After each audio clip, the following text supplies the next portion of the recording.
Raveena. So சில பேரை meet பண்ணும்போது தோணும் இல்லையா, இவர் உண்மையிலேயே வந்துட்டு நல்லவர் அப்படின்னு சொல்லி தோணும் இல்லையா. எனக்கு ரவீனா நான் பார்த்தோன்னே அது என்னன்னு தெரியல. பட் ஒரு சின்ன இன்சிடென்ட் இருக்குது. நீங்கள் என் வாழ்க்கையில் ஒரு ரொம்ப முக்கியமான ஒரு ரோல் ப்ளே பண்ணியிருக்கீங்க. அது உங்களுக்கே தெரியல. நீங்கள் ஒரு படம் பண்ணீங்க, சந்தோஷ் சுப்ரமணியம் அப்படின்னு சொல்லி ஒரு படம் பண்ணியிருக்கீங்க. அந்த படம் என்னன்னா, நான் வந்து என் ஃபேமிலியோட எல்லாருமே சேர்ந்து பார்த்தோம் அந்த படம்.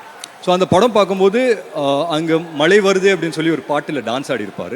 அந்த சிங்கிள் ஃப்ரேமில் இவர் ஒருத்தர் தனியாக நின்று ஆடிட்டு இருந்தார்.